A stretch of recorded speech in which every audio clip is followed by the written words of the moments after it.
Hello guys, welcome to ਕੇ ਪਾਠਸ਼ਾਲਾ। ਅੱਜ ਆਪਾਂ ਕਰਨ ਜਾ ਰਹੇ ਹਾਂ ਫੰਕਸ਼ਨਸ। ਤੀਜਾ ਪਾਰਟ ਹੈ ਅਲਜੈਬਰੇ ਦਾ।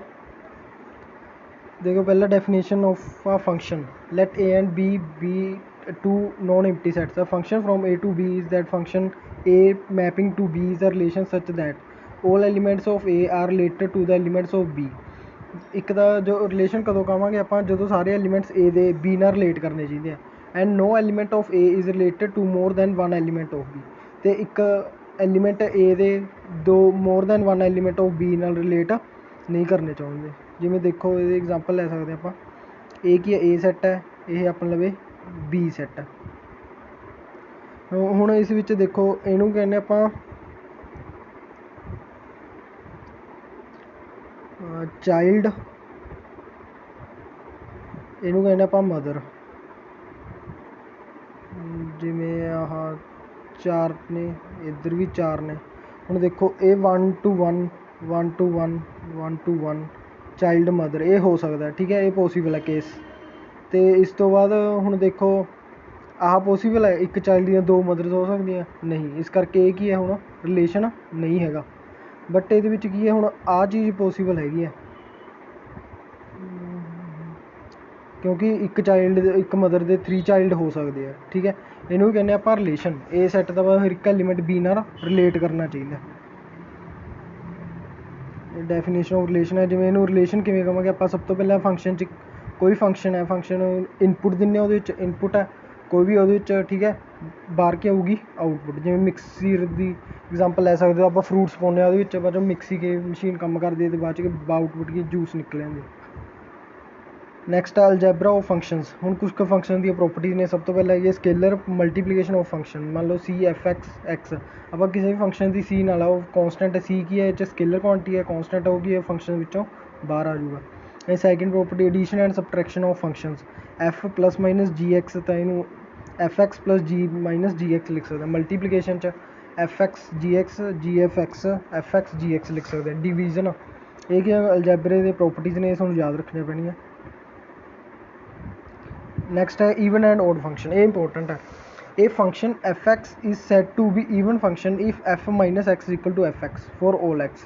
ਇੱਕ ਫੰਕਸ਼ਨ ਉਹਨੂੰ ਕੀ ਕਹਾਂਗੇ ਆਪਾਂ, ਈਵਨ ਫੰਕਸ਼ਨ ਕਹਾਂਗੇ, ਜਦੋਂ ਉਹਦੇ ਵਿੱਚ ਆਪਾਂ ਮੰਨ ਲਓ ਐਕਸ ਦੀ ਥਾਂ 'ਤੇ ਮਾਈਨਸ ਐਕਸ ਪੁੱਟ ਕਰਦੇ ਹਾਂ ਅਤੇ ਬਿਲਕੁਲ ਸੇਮ ਫੰਕਸ਼ਨ ਬਣ ਜਾਂਦਾ, ਉਹਨੂੰ ਵੀ ਕਹਿੰਦੇ ਆਪਾਂ even function. Graph of even function is symmetric about Y axis. ਅਤੇ ਜਿਹੜਾ ਇਹਦਾ ਗ੍ਰਾਫ ਹੁੰਦਾ ਉਹ ਸਿਮੈਟਰਿਕ ਹੁੰਦਾ ਅਬਾਊਟ ਵਾਈ ਐਕਸਿਸ ਦੇ।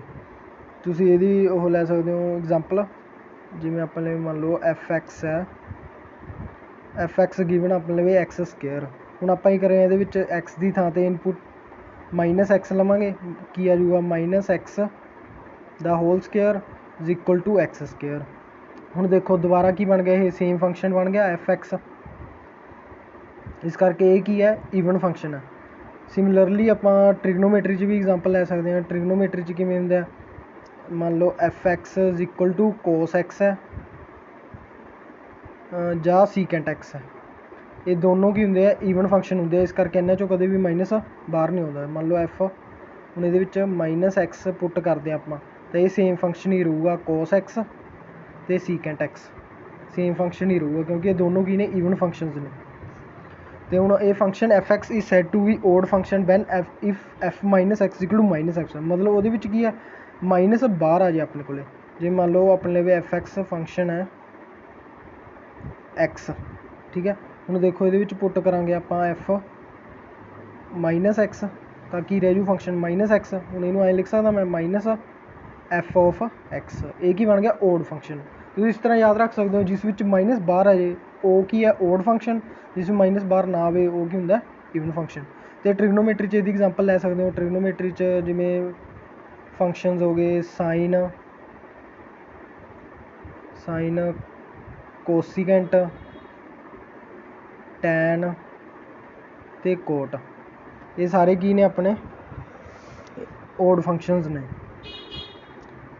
ਨੈਕਸਟ ਵਨ ਹੈਗੇ ਆਪਣੇ ਲਈ ਕੰਪੋਜ਼ਿਟ ਫੰਕਸ਼ਨਸ। ਹੁਣ ਕੰਪੋਜ਼ਿਟ ਫੰਕਸ਼ਨਸ ਕਿਹੜੇ ਹੁੰਦੇ ਆ, composite function is created when one function is substituted into another function. ਇਹਦੇ ਵਿੱਚ ਕੀ ਤੁਹਾਨੂੰ ਫੋਗ ਅਤੇ ਗੋਫ ਬਾਰੇ ਧਿਆਨ ਰੱਖਣਾ ਪਊ। ਇੱਕ ਆਪਣੇ ਲਈ ਹੁੰਦਾ ਫੋਗ, ਇੱਕ ਹੁੰਦਾ ਗੋਫ। ਹੁਣ ਇਹਨੂੰ ਸੋਲਵ ਕਿਵੇਂ ਕਰਦੇ ਆਪਾਂ, ਇਹਦਾ ਮਤਲਬ ਹੁੰਦਾ ਐਫ ਆਫ ਜੀ ਐਕਸ मतलब ਜਿਹੜਾ ਜੀ ਫੰਕਸ਼ਨ ਐਫ ਤੇ ਜੀ ਫੰਕਸ਼ਨ ਦੋ ਗਿਵਨ ਹੋਣਗੇ, ਆਪਾਂ ਜੀ ਫੰਕਸ਼ਨ ਕੀ ਕਰਨਾ, ਇਨਪੁਟ ਕਰਨਾ ਉਹਨੂੰ ਦੂਸਰੇ ਫੰਕਸ਼ਨ 'ਚ, ਇੱਕ ਫੰਕਸ਼ਨ ਨੂੰ ਜੋ ਦੂਸਰੇ 'ਚ ਫੰਕਸ਼ਨ ਪੁੱਟ ਕਰਦੇ ਉਹਨੂੰ ਕਹਿੰਦੇ ਆਪਾਂ ਕੰਪੋਜ਼ਿਟ ਫੰਕਸ਼ਨਸ ਕਹਿੰਦੇ ਆ। ਅਸੀਂ ਗੋਫ ਲਈ ਜੀ ਆਫ ਐਫ ਐਕਸ, ਇਹ ਇਹਨਾਂ ਨੂੰ ਕਹਿੰਦੇ ਆਪਾਂ ਕੰਪੋਜ਼ਿਟ ਫੰਕਸ਼ਨਸ। ਜਿਵੇਂ ਕਿ ਤੁਸੀਂ ਇਹ 'ਚ ਐਗਜ਼ਾਮਪਲ ਦੇ ਸਕਦੇ ਹੋ, composite function is created when function substitute into another function, ਇਹ ਡੈਫੀਨੇਸ਼ਨ ਹੋ ਗਈ। ਇਹਦੀ ਐਗਜ਼ਾਮਪਲ ਕੀ ਹੈ, ਆਪਾਂ ਲਵੇ given F X is equal to 3x+2 and G X is equal to x+5। ਹੁਣ ਐਫ ਆਫ ਜੀ ਐਕਸ 4 ਕੱਢਣਾ ਆਪਾਂ, F of G X, F G X function ਕੀ ਆਪਾਂ ਲਵੇ x+5, ਉਹ ਆਪਾਂ ਇਹਦੇ ਵਿੱਚ ਪੁੱਟ ਕਰਤਾ। ਪੁੱਟ ਕਰਨ ਤੋਂ ਬਾਅਦ ਤੇ 3x+5+2 ਬਣ ਗਿਆ, ਇਹਨੂੰ ਮਲਟੀਪਲਾਈ ਕੀਤੀ 3x+15+2 3x+16 ਕੀ ਆ ਗਿਆ ਆਪਣਾ ਆਂਸਰ ਆ ਗਿਆ। ਹੁਣ ਅਸੀਂ ਗੋਫ ਕੱਢ ਰਹੇ ਹਾਂ ਆਪਾਂ, ਗੋਫ ਲਈ ਜੀ ਆਫ ਐਫ ਐਕਸ, ਜੀ ਫੰਕਸ਼ਨ ਐਫ ਐਕਸ ਫੰਕਸ਼ਨ ਕੀ ਹੈ 3x+2, ਐਕਸ ਦੀ ਥਾਂ 'ਤੇ ਆਪਾਂ 3x+2 ਪੁੱਟ ਕਰ ਦਾਂਗੇ ਜੀ ਫੰਕਸ਼ਨ 'ਚ, 3x+2+5 3x+7 ਬਣ ਗਿਆ, ਇਹ ਕੀ ਆ ਗਿਆ ਆਪਣਾ ਆਂਸਰ। ਕੰਪੋਜ਼ਿਟ ਫੰਕਸ਼ਨ ਨੂੰ ਇਸ ਤਰ੍ਹਾਂ ਆਪਾਂ ਸੋਲਵ ਕਰ ਸਕਦੇ ਹਾਂ। ਨਾਓ next one, domain of a function. Domain, ਹੁਣ ਕੋਈ ਫੰਕਸ਼ਨ ਆਪਾਂ ਨੂੰ ਗਿਵਨ ਹੈ, ਮੰਨ ਲਓ ਉਹਦੀ ਕੀ ਕਹਿਣਗੇ ਆਪਾਂ ਨੂੰ find the domain of the function. ਕੋਈ ਵੀ ਫੰਕਸ਼ਨ ਗਿਵਨ ਸਕਦੇ, linear, quadratic, cubic, square root function, ਕੋਈ ਵੀ ਹੋ ਸਕਦਾ। ਇਹ ਲਈ ਦੋ ਰੂਲ ਨੇ, ਦੋਨੇ ਰੂਲ ਯਾਦ ਰੱਖਣਾ। ਇੱਕ ਤਾਂ ਜਦੋਂ ਡਿਨੋਮੀਨੇਟਰ 'ਚ ਹੋਵੇ ਫੰਕਸ਼ਨ 1/f(x) ਹੋਵੇ, ਉਹ ਜਿਹੜਾ ਐਕਸਪ੍ਰੈਸ਼ਨ ਹੈ ਉਹ ਡਿਨੋਮੀਨੇਟਰ ਨੋਟ ਇਕੁਅਲ ਟੂ 0 ਹੋਣਾ ਚਾਹੀਦਾ। ਅਤੇ second, square root of expression, ਕੋਈ ਜਿਹੜੀ ਸਕੁਅਰ ਰੂਟ ਚੀਜ਼ ਹੁੰਦੀ ਹੈ ਉਹ ਸਕੁਅਰ ਰੂਟ ਹਮੇਸ਼ਾ ਗ੍ਰੇਟਰ ਦੈਨ 0 ਪੋਜ਼ੀਟਿਵ ਹੋਣਾ ਚਾਹੀਦਾ। ਮੰਨ ਲਓ ਜੇ ਨੈਗੇਟਿਵ ਹੋ ਜਾਂਦਾ f(x), ਉਸ ਵਿੱਚ ਸਕੁਅਰ ਰੂਟ ਹੈ, ਇਸ ਕਰਕੇ ਉਹ ਮੇਨ ਹੀ ਨੰਬਰ ਬਣ ਜੂ। ਪਰ ਆਪਾਂ ਕਿਹੜੇ ਪੜ੍ਹ ਰਹੇ ਹਾਂ, ਰੀਅਲ ਵੈਲਿਊਡ ਫੰਕਸ਼ਨ ਪੜ੍ਹ ਰਹੇ ਹਾਂ, ਇਸ ਕਰਕੇ ਰੂਟ ਵਾਲੀ ਫੰਕਸ਼ਨ ਹਮੇਸ਼ਾ ਪੋਜ਼ੀਟਿਵ 'ਚ ਹੋਣਾ ਚਾਹੀਦਾ। f(x) ਨੂੰ ਕੀ ਕਹਿੰਦੇ ਆਪਾਂ, ਡੋਮੇਨ ਇਜ਼ d1। ਜੇ ਮੰਨ ਲਓ ਆਪਣੇ ਦੋ ਫੰਕਸ਼ਨ ਨੇ f(x) ਅਤੇ g, f(x) ਦੀ ਡੋਮੇਨ ਹੈਗੀ ਹੈ d1, g(x) ਦੀ ਡੋਮੇਨ ਹੈਗੀ ਹੈ d2। f(x) + -gx domain is d1 intersection d2। ਤਾਂ ਦੋ ਫੰਕਸ਼ਨ ਦੀ ਆਪਾਂ ਪਲੱਸ ਮਾਈਨਸ ਕਰ ਰਹੇ ਹਾਂ, ਡਿਵਾਈਡ ਕਰ ਰਹੇ ਹਾਂ, ਮਲਟੀਪਲਾਈ ਕੁਛ ਵੀ ਕਰ ਲਿਆ ਮੰਨ ਲਓ ਦੋ ਫੰਕਸ਼ਨ ਨਾਲ, ਤਾਂ ਇਹਨੇ ਡੋਮੇਨ ਕਿਵੇਂ ਕੱਢਾਂਗੇ, ਦੋਨਾਂ ਦੀ ਡੋਮੇਨ ਅਲੱਗ ਅਲੱਗ ਕੱਢ ਕੇ ਦੋਨਾਂ ਦੀ ਇੰਟਰਸੈਕਸ਼ਨ ਲੈ ਲਾਂਗੇ ਆਪਾਂ, ਠੀਕ ਹੈ। ਇਹ ਤੁਸੀਂ ਇੱਕ ਐਗਜ਼ਾਮਪਲ ਲੈ ਸਕਦੇ ਹੋ, ਜਿਵੇਂ ਮੰਨ ਲਓ ਆਪਾਂ ਲਵੇ ਫੰਕਸ਼ਨ ਹੈ f(x) is equal to 1/x - 1। ਹੁਣ ਇਹ ਕੀ ਹੈ, ਡਿਨੋਮੀਨੇਟਰ 'ਚ ਆਪਣਾ ਫੰਕਸ਼ਨ ਆਪਾਂ ਕੀ ਹੈ, ਡਿਨੋਮੀਨੇਟਰ ਫੰਕਸ਼ਨ ਕੀ ਹੋਣਾ ਚਾਹੀਦਾ, ਨੋਟ ਇਕੁਅਲ ਟੂ 0। ਇਹ 'ਚ ਕੀ ਹੋਊਗਾ, ਆਪਾਂ ਲਵਾਂਗੇ x - 1 ਨੋਟ ਇਕੁਅਲ ਟੂ 0, ਮਤਲਬ x ਨੋਟ ਇਕੁਅਲ ਟੂ 1, ਮਤਲਬ ਇਹਦੀ ਡੋਮੇਨ ਕੀ ਆ ਗਈ, ਇਹ 'ਚ ਆਪਾਂ ਲਵੇ ਡੋਮੇਨ ਆਫ ਅ ਫੰਕਸ਼ਨ ਆ ਗਈ ਰੀਅਲ ਨੰਬਰਸ -1, ਇਹ ਕੀ ਆ ਗਿਆ ਆਪਾਂ ਲਵੇ ਡੋਮੇਨ ਆ ਗਈ ਇਹਦੀ। Next one, procedure for finding out range of a function. ਹੁਣ ਕੀ ਕਰ ਰਹੇ ਆਪਾਂ, ਰੇਂਜ ਪਹਿਲਾਂ ਡੋਮੇਨ ਫਾਈਂਡ ਕਰਨੀ ਸਿੱਖੀ, ਹੁਣ ਆਪਾਂ ਰੇਂਜ ਦੇ 3 ਸਟੈਪ ਨੇ ਫਾਈਂਡ ਕਰਨ ਦੇ। ਪਹਿਲਾਂ ਕੋਈ ਵੀ ਫੰਕਸ਼ਨ ਦਿੱਤਾ ਹੋ ਆਪਾਂ ਨੂੰ y = f(x), ਉਹਨੂੰ ਲੈਟ ਕਰ ਲਾਂਗੇ, ਲੈਟ y = f(x), y ਦੇ ਇਕੁਅਲ ਲੈਟ ਕਰਕੇ express explicitly in terms of y, x ਦੀ ਵੈਲਿਊ ਕੱਢ ਲਾਂਗੇ in terms of y, find the possible values of y like domain. ਇਸ ਨੂੰ ਆਪਾਂ ਜਿਹੜੀ y ਦੀ ਵੈਲਿਊ ਹੋਊਗੀ ਉਹਦੀ ਡੋਮੇਨ ਕੱਢਾਂਗੇ ਉਹ ਫੰਕਸ਼ਨ ਦੀ, ਜੋ ਡੋਮੇਨ ਕੱਢਾਂਗੇ ਬਾਅਦ 'ਚੋਂ ਲਾਸਟ ਆਪਾਂ ਹੀ ਕਰਨਾ, eliminate value of y with respect to x if applicable. Third step ਬਹੁਤ ਘੱਟ ਸਮਝ 'ਚ ਲੱਗਦਾ, ਨਹੀਂ ਜ਼ਿਆਦਾਤਰ ਸਮਾਂ ਆਪਣੇ ਸੈਕਿੰਡ ਪਾਰਟ ਤੱਕ ਹੀ ਹੋਇਆ ਕਰਨਗੇ। ਇਹਦੀ ਆਪਾਂ ਇੱਕ ਐਗਜ਼ਾਮਪਲ ਦੇਖ ਸਕਦੇ ਹਾਂ, ਨੈਕਸਟ ਵਨ ਤਾਂ ਈਵਨ 1 ਫੰਕਸ਼ਨ ਆ ਜੂਗਾ। ਇਹਦੀ ਇੱਕ ਐਗਜ਼ਾਮਪਲ ਲੈ ਲਓ, ਜਿਵੇਂ ਪਹਿਲੇ ਵਾਲੇ ਫੰਕਸ਼ਨ ਹੀ ਲੈ ਲਓ, f(x) is equal to 1/x - 1। ਹੁਣ ਦੇਖੋ ਇਹਦੀ ਡੋਮੇਨ ਕੀ ਕੱਢੀ ਸੀ ਆਪਾਂ, r - 1, ਠੀਕ ਹੈ, r - 1 ਕੱਢੀ ਸੀ ਨਾ ਆਪਾਂ ਇਹਦੀ ਡੋਮੇਨ। ਹੁਣ ਰੇਂਜ ਕੱਢਣ ਲਈ ਪਹਿਲਾਂ ਤਾਂ let y is equal to 1/x - 1। ਹੁਣ ਇਹਨੂੰ ਕ੍ਰੋਸ ਮਲਟੀਪਲਾਈ ਕਰ ਰਿਹਾ ਮੈਂ, x y y is equal to 1। ਇਹਦੇ ਵਿੱਚੋਂ ਆਪਾਂ x ਦੀ ਵੈਲਿਊ ਕੱਢਣੀ ਹੈ in terms of y, x ਦੀ value x y is equal to 1 + y, ਠੀਕ ਹੈ। ਅਤੇ x ਦੀ ਵੈਲਿਊ ਕੀ ਹੈਗੀ ਇਹਦੇ ਵਿੱਚੋਂ 1 + y/y।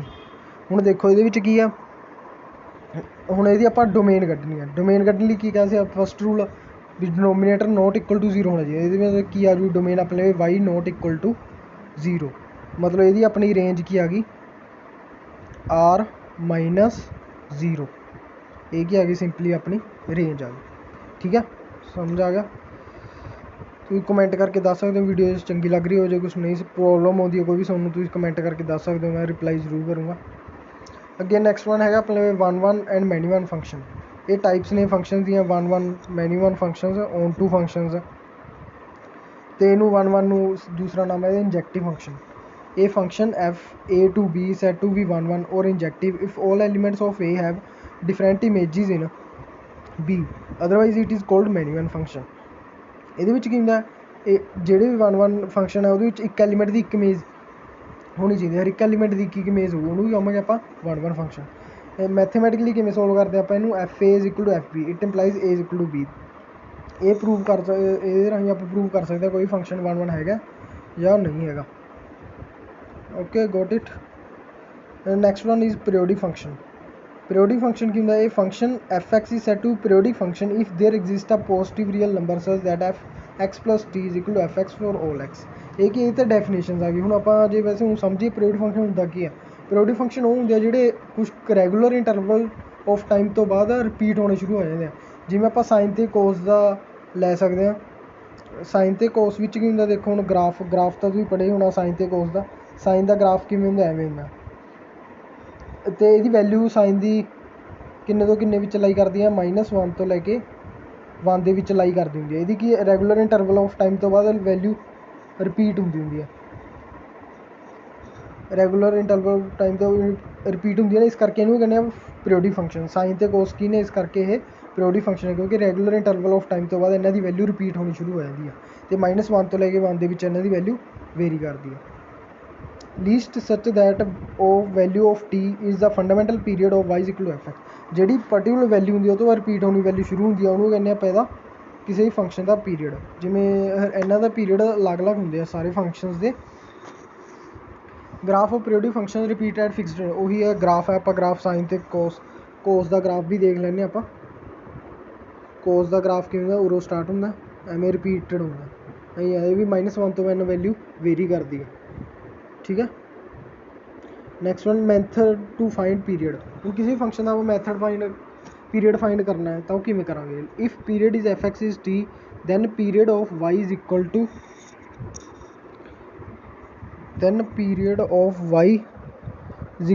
kf ax plus b plus c is t ਪਾਉਣਾ। if period fx is t1 period of gx is t2 LCM t1 t2 this ਆਪਾਂ ਕਿਸੇ ਦੋ ਫੰਕਸ਼ਨ ਦਾ ਪੀਰੀਅਡ ਕੱਢਣਾ, ਉਹਨਾਂ ਦੋਨਾਂ ਦਾ ਕੀ ਲੈ ਲਾਂਗੇ ਆਪਾਂ, LCM ਲੈ ਲਾਂਗੇ, ਠੀਕ ਹੈ। ਇਸ ਤਰ੍ਹਾਂ ਆਪਾਂ ਉਹਦਾ ਪੀਰੀਅਡ ਕੱਢ ਸਕਦੇ। ਹੁਣ ਇਸ ਤੋਂ ਬਾਅਦ ਆ ਗਿਆ ਆਪਣੇ ਮੋਡੂਲਸ ਫੰਕਸ਼ਨ। ਮੋਡੂਲਸ ਫੰਕਸ਼ਨ ਕਿਹੜਾ ਹੁੰਦਾ, this is called an absolute function ਵੀ ਕਹਿੰਦੇ ਆਪਾਂ। F X equal to mod X. ਇਹਦੇ ਕੀ ਦੋ ਵੈਲਿਊਜ਼ ਹੁੰਦੀਆਂ, ਜੇ ਐਕਸ ਗ੍ਰੇਟਰ ਦੈਨ 0 ਆ ਗਿਆ ਫਿਰ ਤਾਂ ਪੋਜ਼ੀਟਿਵ, ਜੇ ਐਕਸ ਸਮੋਲਰ ਦੈਨ 0 ਆ ਗਿਆ ਤਾਂ ਨੈਗੇਟਿਵ। ਇਹਨੂੰ ਕਹਿੰਦੇ ਆਪਾਂ ਮੋਡੂਲਸ ਫੰਕਸ਼ਨ। ਅਤੇ ਮੋਡੂਲਸ ਫੰਕਸ਼ਨ ਦਾ ਗ੍ਰਾਫ ਤਾਂ ਪਤਾ ਹੀ ਤੁਹਾਨੂੰ ਕਿਵੇਂ ਡਰੋ ਹੁੰਦਾ। ਮੋਡੂਲਸ ਫੰਕਸ਼ਨ ਦਾ ਮੰਨ ਲਓ ਆਹ ਆਪਣੇ ਲਈ ਐਕਸ ਐਕਸਿਸ ਹੈ, ਆਹ ਆਪਣੇ ਕੋਲ ਵਾਈ ਐਕਸਿਸ ਹੈ। ਮੋਡੂਲਸ ਐਕਸ ਦਾ ਗ੍ਰਾਫ ਇਸ ਤਰ੍ਹਾਂ ਡਰੋ ਹੁੰਦਾ, ਇਹ ਤੁਸੀਂ ਧਿਆਨ 'ਚ ਰੱਖਣਾ।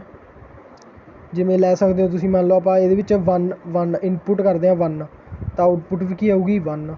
ਜੇ 2 ਪੁੱਟ ਕਰਾਂਗੇ ਤਾਂ ਆਊਟਪੁੱਟ ਵੀ ਕੀ ਆਊਗੀ 2।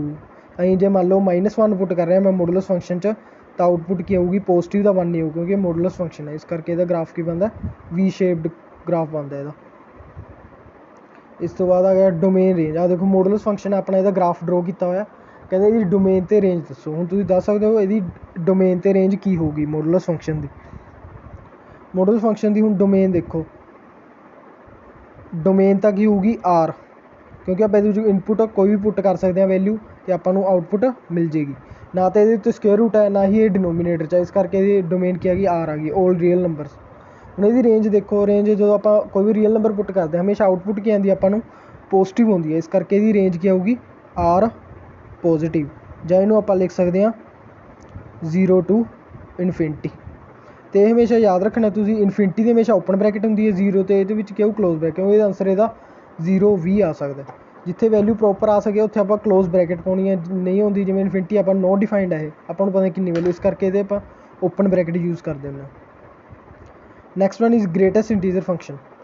ਗ੍ਰੇਟੈਸਟ ਇੰਟੀਜ਼ਰ ਫੰਕਸ਼ਨ ਕੀ ਹੁੰਦਾ ਹੈ, Y is equal to F X. ਇਹਨੂੰ ਡੋਨੇਟ ਕਰਦੇ ਆਪਾਂ ਇਹਦੇ ਨਾਲ, ਠੀਕ ਹੈ। ਇਹਨੂੰ ਆਪਾਂ ਕੀ ਕਹਿੰਦੇ ਹਾਂ, ਫਲੋਰ ਫੰਕਸ਼ਨ ਵੀ ਕਹਿੰਦੇ ਹੁੰਦੇ ਹਾਂ, ਕਿਉਂਕਿ ਇਹਦੇ ਵਿੱਚ ਹਮੇਸ਼ਾ ਆਪਾਂ ਵੈਲਿਊ ਕਿਹੜੀ ਲੈਣੀ ਹੁੰਦੀ ਹੈ, ਗ੍ਰਾਫ ਦੇ ਵਿੱਚ ਲੈਫਟ ਹੈਂਡ ਸਾਈਡ ਵਾਲੀ ਵੈਲਿਊ ਲੈਣੀ ਹੁੰਦੀ ਹੈ, ਮਤਲਬ ਛੋਟੀ ਵੈਲਿਊ ਲੈਣੀ ਹੁੰਦੀ ਹੈ ਹਮੇਸ਼ਾ। ਇਹ ਨਾਮ ਦਾ ਹੀ ਗ੍ਰੇਟੈਸਟ ਇੰਟੀਜ਼ਰ ਹੈ, ਵੈਲਿਊ ਇਹਦੇ ਵਿੱਚ ਛੋਟੀ ਲੈਣੀ ਹੁੰਦੀ ਆਪਾਂ। ਜਿਵੇਂ ਇਹਦੀ ਐਗਜ਼ਾਮਪਲ ਹੈ ਫੰਕਸ਼ਨ ਵਿਲ ਨੀਅਰੈਸਟ ਇੰਟੀਜ਼ਰ, ਅਤੇ ਇਹ 'ਚ ਹਮੇਸ਼ਾ ਆਨਸਰ ਕੀ ਹੁੰਦਾ, ਜ਼ੈਡ 'ਚ ਇੰਟੀਜ਼ਰ ਫੋਰਮ 'ਚ ਆਉਂਦਾ ਹਮੇਸ਼ਾ। ਇੰਟੀਜ਼ਰ ਫਾਰਮ 'ਚ ਹੀ ਆਊਗਾ, ਪੁਆਇੰਟਾਂ 'ਚ ਕਦੇ ਵੀ ਨਹੀਂ ਇਹਦਾ ਆਨਸਰ ਹੁੰਦਾ। ਗ੍ਰੇਟੈਸਟ ਜਾਂ ਕੁਛ ਕੁ ਵੈਲਿਊਜ਼ ਨੇ, ਹੁਣ ਆਪਾਂ ਇਹਨਾਂ ਨੂੰ ਸੋਲਵ ਕਰਕੇ ਦੇਖਦੇ ਹਾਂ। ਮੰਨ ਲਓ 2.7 ਹੈ ਗ੍ਰੇਟੈਸਟ ਇੰਟੀਜ਼ਰ, ਤਾਂ ਇਹਦਾ ਆਨਸਰ ਕੀ ਆਊਗਾ ਆਪਣੇ ਕੋਲੇ 2। 0.7 ਆਪਣੇ ਲਵੇ, ਇਹਦਾ ਆਊਗਾ 0। ਹੁਣ -1.7 ਹੈ, ਇਹਦਾ ਧਿਆਨ ਨਾਲ ਦੇਖੋ ਕੀ ਆ ਸਕਦਾ -1.7 ਦਾ। ਲੈਫਟ ਹੈਂਡ ਸਾਈਡ ਦੇਖਣੀ ਆਪਾਂ, 1.7 ਲਈ ਕੀ ਆਊਗਾ -2। ਇਹ ਧਿਆਨ 'ਚ ਰੱਖਣਾ, ਇਹ 'ਚ ਬਹੁਤ ਵਾਰੀ ਗਲਤੀ ਹੁੰਦੀ ਆ, ਆਪਾਂ -1 ਹੀ ਲਿਖ ਦਿੰਦੇ ਹਾਂ।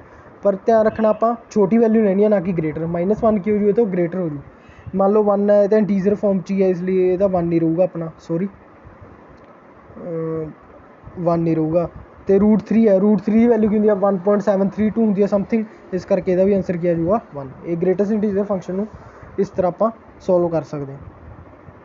ਅਤੇ ਜੇ ਮੰਨ ਲਓ ਇਹਦਾ ਆਪਾਂ ਗ੍ਰਾਫ ਡਰੋ ਕਰੀਏ ਗ੍ਰੇਟੈਸਟ ਇੰਟੀਜ਼ਰ ਫੰਕਸ਼ਨ ਦਾ, ਆਪਣਾ x ਐਕਸਿਸ ਹੋ ਗਿਆ, ਆ y ਐਕਸਿਸ ਹੋ ਗਿਆ, ਅਤੇ ਇਹਦਾ ਗ੍ਰਾਫ ਕੀ ਹੁੰਦਾ, ਸੋਰੀ ਥੋੜ੍ਹਾ ਜਿਹਾ ਰਾਈਟਿੰਗ ਖਰਾਬ ਹੋ ਰਹੀ ਹੈ।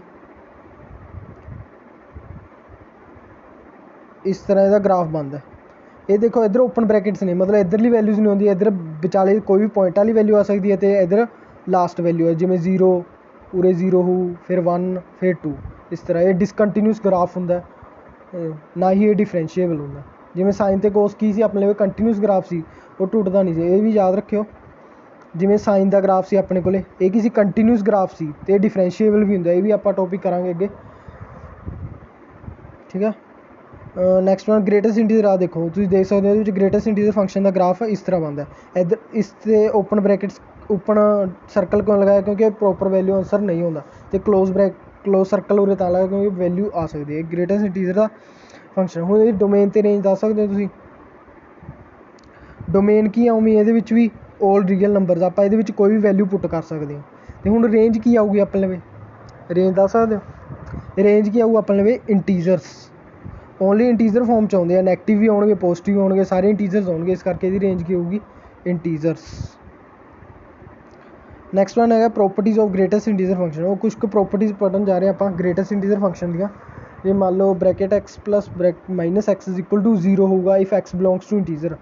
ਐਗਜ਼ਾਮਪਲ ਦੇਖ ਸਕਦੇ ਹੋ, ਮੰਨ ਲਓ ਦੋਨੋਂ ਇੰਟੀਜ਼ਰ ਨੂੰ ਬਿਲੋਂਗ ਕਰਦੇ ਆ, x ਦੀ ਵੈਲਿਊ 2 ਲੈ ਲੈਣਾ, 2 + -2 ਇਜ਼ ਇਕੁਅਲ ਟੂ ਆਨਸਰ ਕੀ ਆ ਜੂ ਇਹਦਾ 0। ਅਤੇ ਇਹ ਮੰਨ ਲਓ x not belongs to integer ਹੈ, ਇੱਕ 2.1 ਹੈ ਅਤੇ -2.1 ਹੈ, ਅਤੇ ਇਹਨੇ ਵੈਲਿਊ ਥੋੜ੍ਹਾ ਇਨਕਰੀਜ਼, 2.1 ਦਾ ਆਨਸਰ ਕੀ ਆਊਗਾ 2, -2.1 ਦਾ ਕੀ ਆਊ 3, ਇਹਦੀ ਵੈਲਿਊ ਕਿੰਨੀ ਆਊਗੀ -3।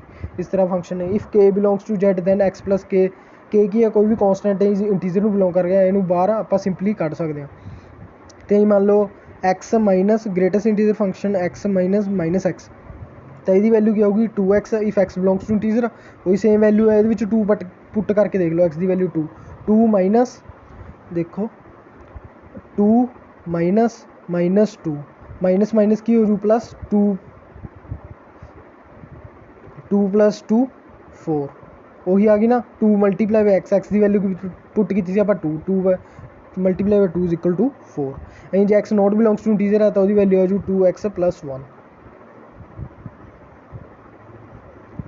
ਹੁਣ ਨੈਕਸਟ ਵਨ ਫੰਕਸ਼ਨ ਹੈਗਾ ਆਪਣੇ ਲਈ ਇਹਦਾ ਫਰੈਕਸ਼ਨਲ ਪਾਰਟ ਫੰਕਸ਼ਨ। ਹੁਣ ਫਰੈਕਸ਼ਨਲ ਪਾਰਟ ਫੰਕਸ਼ਨ 'ਚ ਦੇਖੋ ਕੀ ਹੈ, ਅਤੇ ਇਹਦੇ ਵਿੱਚ ਕੀ ਹੁੰਦਾ ਨਾ, ਕਈ ਫੰਕਸ਼ਨ ਹੁੰਦੇ ਜਿਵੇਂ x - 1 ਹੋ ਗਿਆ, x - 2 x, ਇਹਨਾਂ ਨੂੰ ਫਰੈਕਸ਼ਨਲ ਪਾਰਟ ਫੰਕਸ਼ਨਸ ਕਹਿੰਦੇ ਆਪਾਂ। ਇਹਨਾਂ ਗ੍ਰਾਫ ਤਾਂ ਇਸ ਤਰ੍ਹਾਂ ਬਣੂਗਾ, ਦੇਖ ਹੀ ਸਕਦੇ ਹੋ ਤੁਸੀਂ। ਅਤੇ x - x ਇਹਦੇ ਕੁਛ ਕੁ ਵੈਲਿਊਜ਼ ਹੁੰਦੀਆਂ, ਜਿਵੇਂ -1 to 0 ਹੈ, ਤਾਂ ਇਹਦੀ ਵੈਲਿਊ ਕਿੰਨੀ ਹੋਊ x + 1। ਇਹ 'ਚ ਦੇਖ ਸਕਦੇ ਹੋ -1 ਤੋਂ 0 ਹੈ ਫੰਕਸ਼ਨ ਇਹ, ਦੇਖੋ ਕਿਵੇਂ, ਸੋਰੀ -1 to 1 ਹੈ, ਕੋਈ ਕਿਹੜੀ ਵੈਲਿਊ ਪੁੱਟ ਕਰ ਸਕਦੇ ਹਾਂ। ਮੰਨ ਲਓ ਆਪਾਂ ਕਰਤੀ ਇਹਦੇ ਵਿੱਚ -0.73 ਕਰਤੀ, x -0.73 -0.73, ਤਾਂ ਇਹਦੀ ਵੈਲਿਊ ਕੀ ਆ ਜੂ -0.73 -0.73 ਹੈ ਸਮੋਲਰ -1 +1 0.26 ਆ ਜੂਗੀ, ਮਤਲਬ ਇਹਦੀ x + 1 ਹੋ ਜਾਂਦਾ, ਇਹਦੇ ਵਿੱਚ +1 ਕਰੋਗੇ ਤਾਂ ਆਪਣੇ ਸੇਮ ਵੈਲਿਊ ਆਉਂਦੀ, ਠੀਕ ਹੈ। ਅਸੀਂ x ਹੈ ਵੈਨ 0 to 1 ਲਾਈ ਕਰੂ, ਇਹਦੀ ਵੈਲਿਊ x - 1 ਹੈ ਵੈਨ x ਦੀ ਵੈਲਿਊ ਲਾਈ ਕਰੂ ਜਦੋਂ 1 to 2। Next one is exponential function. ਇਹ ਇੰਪੋਰਟੈਂਟ ਐਕਸਪੋਨੈਂਸ਼ੀਅਲ ਫੰਕਸ਼ਨ ਹੁੰਦਾ y = a⁻x, ਇੱਥੇ a ਹਮੇਸ਼ਾ greater than 0 and not equal to 1। ਇਹਦਾ ਗ੍ਰਾਫ ਵੀ ਸ਼ੋ ਕੀਤਾ ਹੋਇਆ when a is greater than 1। ਹੁਣ ਦੇਖੋ ਕੋਈ ਵੀ ਪਾਵਰ 'ਚ ਹੈ, ਮੰਨ ਲਓ a ਗ੍ਰੇਟਰ ਦੈਨ 1 ਹੈ, ਤਾਂ ਉਹਦੀ ਕੋਈ ਵੀ ਪਾਵਰ ਲਵਾਂਗੇ, ਮੰਨ ਲਓ 2 ਹੈ ਗ੍ਰੇਟਰ ਦੈਨ 1, 2 ਲੈ ਲਈ ਆਪਾਂ ਵੈਲਿਊ ਏ ਦੀ, ਉਹਦੀ ਕੋਈ ਵੀ ਪਾਵਰ ਲਵਾਂਗੇ, ਇਨਕਰੀਜ਼ਿੰਗ ਗ੍ਰਾਫ ਬਣੂਗਾ। ਇਸ ਕਰਕੇ ਇਹ ਕੀ ਬਣਿਆ ਇਹਦਾ, ਇਹ ਇਨਕਰੀਜ਼ਿੰਗ ਗ੍ਰਾਫ ਬਣਿਆ। ਦੇਖੋ ਇਹਦੀ ਵੈਲਿਊ ਇਨਕਰੀਜ਼ ਕਰ ਰਹੀ ਹੈ। ਅਸੀਂ ਜੇ ਮੰਨ ਲਓ ਏ ਦੀ ਵੈਲਿਊ ਆਪਾਂ ਸਮੋਲਰ ਦੈਨ 1 ਲੈਂਦੇ ਹਾਂ, ਮਤਲਬ 0 to 1, ਕਦੇ ਪੜ੍ਹੇ ਉਦੋਂ ਪੁਆਇੰਟ ਵਾਲਾ ਫੰਕਸ਼ਨ ਹੁੰਦਾ, ਜਿੰਨੀ ਜ਼ਿਆਦਾ ਉਹਦੀ ਪਾਵਰ ਲਈ ਜਾਵਾਂਗੇ ਫਰੈਕਸ਼ਨਲ ਪਾਰਟ ਦੀ, ਉਨੀ ਜ਼ਿਆਦਾ ਉਹਦੀ ਵੈਲਿਊ ਕੀ ਕਰਦੀ ਹੈ, ਡਿਕਰੀਜ਼। ਇਸ ਤਰ੍ਹਾਂ ਇਹਦਾ ਕੀ ਬਣੂਗਾ ਆਪਣੇ ਲਵੇ, ਡਿਕਰੀਜ਼ਿੰਗ ਗ੍ਰਾਫ। ਇਹ ਕੀ ਆਪਣੇ ਲਵੇ ਐਕਸਪੋਨੈਂਸ਼ੀਅਲ ਫੰਕਸ਼ਨ ਹੈ। ਨੈਕਸਟ ਵਨ ਹੁਣ ਹੈਗਾ ਆਪਣੇ ਲਵੇ ਲੋਗੈਰਿਥਮ ਫੰਕਸ਼ਨ। ਹੁਣ ਲੋਗੈਰਿਥਮ ਫੰਕਸ਼ਨ ਵੀ ਉਹੀ ਹੁੰਦਾ ਐਕਸਪੋਨੈਂਸ਼ੀਅਲ ਫੰਕਸ਼ਨ ਦਾ, ਇਹ ਕੀ ਹੁੰਦਾ, ਇਨਵਰਸ। ਇਸ ਲਈ ਇਹਦੇ ਲਈ ਗ੍ਰਾਫ ਕੀ ਬਣ ਜੂਗਾ, ਉਲਟ। ਇਨਕਰੀਜ਼ਿੰਗ ਫੰਕਸ਼ਨ 'ਚ ਐਵੇਂ ਬਣੂਗਾ ਅਤੇ ਡਿਕਰੀਜ਼ਿੰਗ ਫੰਕਸ਼ਨ 'ਚ ਸੈਕਿੰਡ ਗ੍ਰਾਫ ਬਣੂ, ਮਤਲਬ y = log ax। ਹੁਣ ਇਸ ਤੋਂ ਬਾਅਦ ਆ ਗਿਆ ਆਪਣੇ ਕੋਲ onto and into function.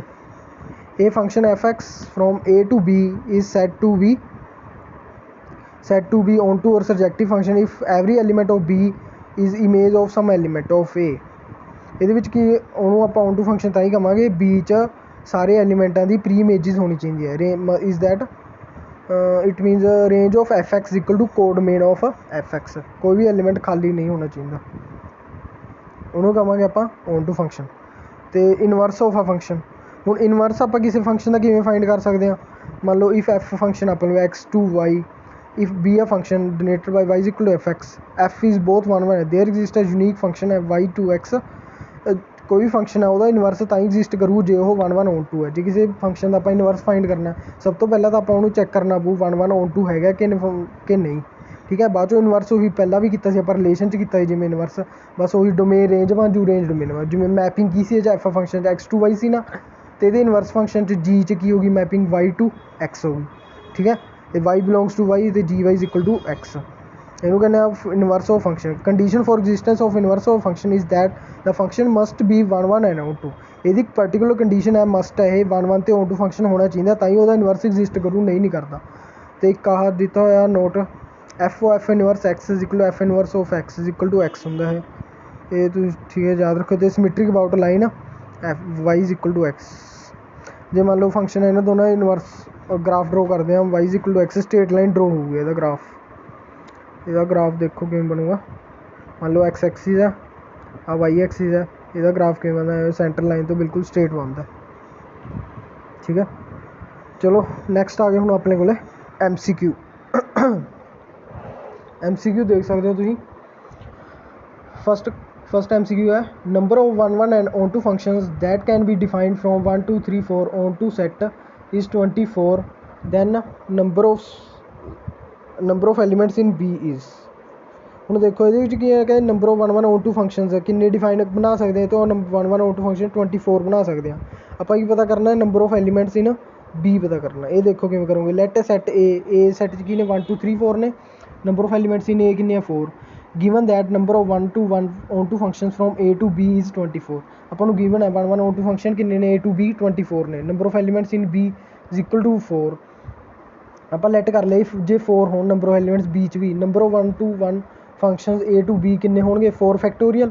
ਜਿਵੇਂ ਇੱਕ ਐਲੀਮੈਂਟ ਲੈਂਦੇ ਹੁੰਦੇ ਆ ਉਸ ਤਰ੍ਹਾਂ 4 ਫੈਕਟੋਰੀਅਲ ਫੰਕਸ਼ਨ ਬਣ ਜਾਂਦੇ ਆਪਣੇ 24। Number of onto function ਕਿੰਨੇ 0, since number of elements in A = number of elements B, hence NB = 4 satisfy. ਇਸ ਕਰਕੇ ਇਹ ਕੀ ਹੈ, ਨੰਬਰ ਆਫ ਐਲੀਮੈਂਟਸ B 'ਚ ਵੀ ਕਿੰਨੇ ਹੋਣਗੇ 4 ਹੋਣਗੇ। ਇਹਦਾ ਆਨਸਰ ਕੀ ਆ ਗਿਆ A।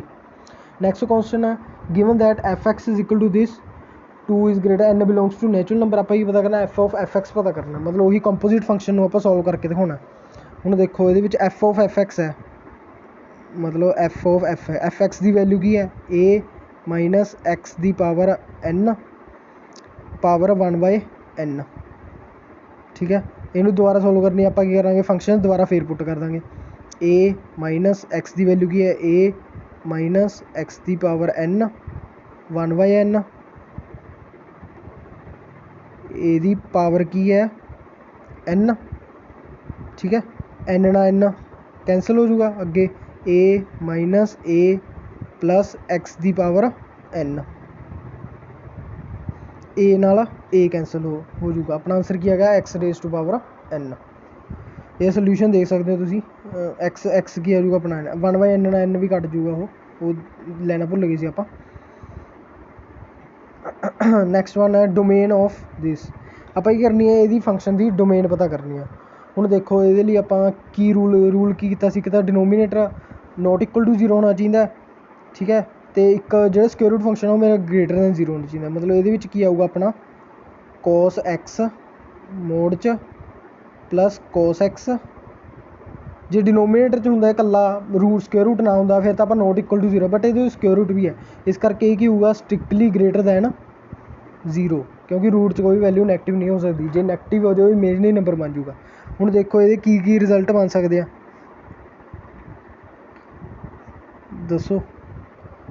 ਅਤੇ ਇਹਦੇ ਵਿੱਚ ਆਪਾਂ ਦੇਖ ਸਕਦੇ ਹਾਂ ਅੱਗੇ ਸੋਲਿਊਸ਼ਨ ਇਹਦਾ ਗ੍ਰੇਟਰ ਦੈਨ 0 ਲਈ cos x ਕੀ ਹੋ ਜੂ ਗ੍ਰੇਟਰ ਦੈਨ 0, ਕਿਉਂਕਿ ਮੋਡ x ਹਮੇਸ਼ਾ ਗ੍ਰੇਟਰ ਦੈਨ 0 ਹੀ ਹੁੰਦਾ। ਅਤੇ ਇਹਦਾ ਕੀ ਬਣ ਜੂ cos x 0 ਕਿੰਨੇ 'ਤੇ ਹੁੰਦਾ π/2 'ਤੇ ਹੁੰਦਾ ਨਾ, ਬਟ ਇਹਦੇ ਵਿੱਚ ਆਪਾਂ ਗਲਤੀ ਨਹੀਂ ਕਰਨੀ, π/2 ਨਹੀਂ ਲੈਣਾ। ਕਿਉਂਕਿ ਆਪਾਂ ਸਾਰੇ ਉਹ ਪੜ੍ਹਿਆ ਸੀ ਨਾ, ਆਪਾਂ ਪੀਰੀਓਡਿਕ ਫੰਕਸ਼ਨ ਪੜ੍ਹਿਆ ਸੀ, ਇਹਦਾ ਪੀਰੀਅਡ ਹੁੰਦਾ ਵੈਲਿਊ ਰਿਪੀਟ ਹੁੰਦੀ ਰਹਿੰਦੀ ਹੈ, ਇਸ ਕਰਕੇ ਇਹਨੂੰ ਆਪਾਂ ਮਾਈਨਸ ਕਰਾਂਗੇ 2n - π/2 2n π + π/2 360 ਡਿਗਰੀ ਤੋਂ ਬਾਅਦ 360 ਤੋਂ ਬਾਅਦ ਹਰ ਇੱਕ ਵੈਲਿਊ ਰਿਪੀਟ ਹੁੰਦੀ ਹੈ, ਇਸ ਕਰਕੇ 2n π ਆਪਾਂ ਬੋਥ ਸਾਈਡ 'ਤੇ ਇਹਦੇ ਵਿੱਚ ਐਡ ਕਰਤਾ। ਇਹਦੀ ਵੈਲਿਊ ਵੇਰੀ ਕਰੂ -π/2 adding on both side 2n π। ਮਤਲਬ ਆਨਸਰ ਕੀ ਆ ਗਿਆ ਫਸਟ ਆਪਸ਼ਨ ਆ ਗਿਆ। ਇਹ ਧਿਆਨ ਰੱਖਣਾ, ਤੁਸੀਂ ਧਿਆਨ ਨਾਲ ਕਰਨਾ ਇਹ ਫੰਕਸ਼ਨ ਸੋਲਵ। ਹੁਣ ਨੈਕਸਟ ਵਨ ਹੈ f(x) ਫੰਕਸ਼ਨ ਗਿਵਨ ਆਪਣੇ ਲਵੇ 3x - 2 ਅਤੇ ਆਪਾਂ ਗੋਫ ਇਨਵਰਸ ਦਿੱਤਾ ਹੋਇਆ ਫੰਕਸ਼ਨ = x-, ਆਪਾਂ ਕੀ ਕਰਨਾ ਇਹਦੇ ਫਾਈਂਡ ਦਾ ਫੰਕਸ਼ਨ g(x) ਫੰਕਸ਼ਨ ਫਾਈਂਡ ਕਰਨਾ ਇਹਦੇ ਵਿੱਚ ਆਪਾਂ, ਠੀਕ ਹੈ। ਹੁਣ ਦੇਖੋ ਇਹਦੇ ਵਿੱਚ ਕਿਵੇਂ ਕਰਾਂਗੇ ਆਪਾਂ, ਇੱਕ ਆ ਤੁਹਾਨੂੰ ਪ੍ਰੋਪਰਟੀ ਧਿਆਨ 'ਚ ਰੱਖਣੀ ਪਊ। ਮੰਨ ਲਓ ਗੋਫ ਦਾ ਕਿਸੇ ਵੀ ਫੰਕਸ਼ਨ ਦਾ ਇਨਵਰਸ ਹੈ, ਜਦੋਂ ਆਪਾਂ ਨੂੰ ਖੋਲ੍ਹਦੇ ਆ ਉਹ ਉਲਟ ਹੋ ਜਾਂਦਾ f inverse of g inverse x।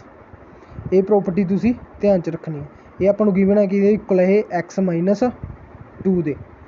ਹੁਣ ਦੇਖੋ f ਇਨਵਰਸ ਨੂੰ ਉੱਧਰ ਲੈ ਕੇ ਜਾ ਸਕਦਾ ਮੈਂ, g inverse x = function x - 2। ਇਹ ਵੈਲਿਊ ਉਹਦੇ ਵਿੱਚ ਫੰਕਸ਼ਨ 'ਚ ਪੁੱਟ ਕਰਕੇ ਆਪਾਂ ਸੋਲਵ ਕਰ ਲਾਂਗੇ।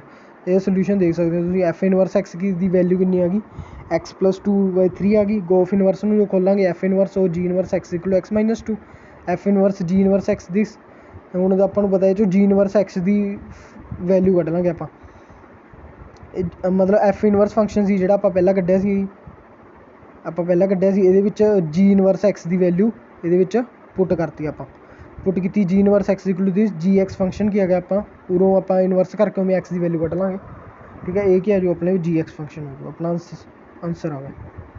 ਨੈਕਸਟ ਵਨ ਹੈ ਕਹਿੰਦੇ f(x) = sec x + tan x ਅਤੇ gx = tan x / 1 - sec। ਕਹਿੰਦੇ ਸਟੇਟਮੈਂਟ ਦੱਸਣੀ ਹੈ ਕਿਹੜੀ ਟਰੂ ਹੈ ਕਿ ਫੋਲਸ। ਆਪਸ਼ਨ ਦੇਖ ਸਕਦੇ ਹੋ ਤੁਸੀਂ। ਪਹਿਲੀ ਸਟੇਟਮੈਂਟ ਕਹਿੰਦੇ g is an odd function। ਦੂਸਰੀ ਸਟੇਟਮੈਂਟ ਹੈ f is neither an odd function nor an even function। ਆਪਾਂ ਪੜ੍ਹਿਆ ਸੀ ਈਵਨ ਅਤੇ ਓਡ ਫੰਕਸ਼ਨ ਕਿਵੇਂ ਚੈੱਕ ਕਰ ਸਕਦੇ ਹਾਂ, ਆਪਾਂ x ਦੀ ਵੈਲਿਊ -x ਪੁੱਟ ਕਰਾਂਗੇ, ਜੇ ਮਾਈਨਸ ਬਾਹਰ ਆ ਗਿਆ ਫਿਰ ਤਾਂ ਉਹ ਹੈਗਾ ਓਡ ਫੰਕਸ਼ਨ, ਜੇ ਮਾਈਨਸ ਨਹੀਂ ਬਾਹਰ ਆਇਆ ਫਿਰ ਉਹ ਹੈਗਾ ਈਵਨ ਫੰਕਸ਼ਨ। ਹੁਣ ਇਹਦੇ ਵਿੱਚ ਟਰਾਈ ਕਰ ਸਕਦੇ ਹੋ, ਜਿਵੇਂ ਪਹਿਲਾਂ gx ਫੰਕਸ਼ਨ 'ਚ ਦੇਖੋ g - x, ਜੋ g - x ਕਰਾਂਗੇ ਟੈਨ ਦੇ ਵਿੱਚੋਂ ਮਾਈਨਸ ਬਾਹਰ ਆ ਜੂ, ਕਿਉਂਕਿ ਇਹ ਕਿਹੜਾ ਫੰਕਸ਼ਨ ਹੁੰਦਾ ਓਡ ਫੰਕਸ਼ਨ। ਅਸੀਂ ਸੀਕੈਂਡ 'ਚੋਂ ਮਾਈਨਸ ਬਾਹਰ ਨਹੀਂ ਆਉਂਦਾ, ਕਿਉਂਕਿ ਇਹ ਕੀ ਹੈ ਈਵਨ ਫੰਕਸ਼ਨ। ਹੁਣ ਦੇਖੋ ਨਾ ਤਾਂ ਇਹਨੂੰ ਆਪਾਂ gx ਲਿਖ ਸਕਦੇ ਹਾਂ ਦੁਬਾਰਾ, ਨਾ ਮਾਈਨਸ 'ਚੋਂ ਬਾਹਰ ਕੱਢ ਸਕਦੇ, ਇਸ ਕਰਕੇ ਨਾ ਹੀ ਇਹ ਈਵਨ ਫੰਕਸ਼ਨ ਹੈ ਨਾ ਹੀ ਇਹ ਓਡ ਫੰਕਸ਼ਨ ਹੈ। ਅਸੀਂ ਅੱਗੇ ਟਰਾਈ ਕਰ ਸਕਦੇ ਹੋ ਤੁਸੀਂ f(x) ਫੰਕਸ਼ਨ 'ਚ। ਹੁਣ f(x) ਫੰਕਸ਼ਨ 'ਚ ਹੀ ਆਪਾਂ f - x ਵੈਲਿਊ ਪੁੱਟ ਕਰਤੀ ਆਪਾਂ, ਉਹਦੇ 'ਚ gx ਮਾਈਨਸ ਬਾਹਰ ਕੱਢ ਸਕਦੇ, ਇਸ ਕਰਕੇ ਉਹ ਓਡ ਫੰਕਸ਼ਨ ਹੋ ਗਿਆ। ਇਹ ਕੀ ਹੈ ਟਰੂ ਹੈ। ਫਸਟ ਸਟੇਟਮੈਂਟ ਤਾਂ ਆਪਣੇ ਵੇ ਟਰੂ ਹੋ ਗਈ। ਹੁਣ ਆਪਾਂ ਸੈਕਿੰਡ ਸਟੇਟਮੈਂਟ ਦੇਖਦੇ ਹਾਂ ਟਰੂ ਹੈਗੀ ਹੈ ਕਿ ਨਹੀਂ। ਸੀਕੈਂਟ x ਹੈ, ਸੀਕੈਂਟ x 'ਚੋਂ ਮਾਈਨਸ ਬਾਹਰ ਆਉਂਦਾ ਨਹੀਂ, ਇਸ ਕਰਕੇ ਇਹ ਕੀ ਰਹਿ ਜੂਗਾ ਸੀਕੈਂਟ x ਹੀ ਰਹਿ ਜੂਗਾ, ਅਤੇ ਮਾਈਨਸ tan x 'ਚੋਂ ਮਾਈਨਸ ਬਾਹਰ ਆ ਸਕਦਾ, ਠੀਕ ਹੈ। ਇਹਦੇ ਵਿੱਚ ਦੇਖੋ ਹੁਣ ਆਹ ਆਨਸਰ ਆ ਗਿਆ f(x) gx -f(x) ਇਹ ਤਾਂ ਇਕੁਅਲ ਹੋ ਨਹੀਂ ਸਕਦਾ ਜੇ ਇਹ ਹੋ ਗਿਆ ਓਡ ਫੰਕਸ਼ਨ, ਇਸ ਕਰਕੇ ਇਹਦੇ ਵਿੱਚ ਕੀ ਹੋ ਗਿਆ ਆਪਣਾ first and both are true. ਇਹਨਾਂ ਨੇ ਇਹੀ ਕਿਹਾ ਸੀ f neither an odd function nor an even function। Okay guys, thank you. ਅੱਜ ਦਾ ਸੈਸ਼ਨ ਇੱਥੇ ਤੱਕ ਹੀ ਸੀ, ਅੱਗੇ ਤੋਂ ਆਪਾਂ ਫਿਰ ਕੰਟੀਨਿਊ ਕਰਾਂਗੇ। ਜੇ ਵੀਡੀਓ ਵਧੀਆ ਲੱਗੇ ਹੋਏ ਲਾਈਕ ਸ਼ੇਅਰ ਅਤੇ ਕਮੈਂਟ ਜ਼ਰੂਰ ਕਰਿਓ, ਅਤੇ ਸਬਸਕ੍ਰਾਈਬ ਚੈਨਲ ਹੋਰ ਲੇਟੈਸਟ ਵੀਡੀਓਜ਼ ਲਈ ਆਪਾਂ ਹੀ ਮਿਲਦੇ ਰਹਾਂਗੇ। Thank you.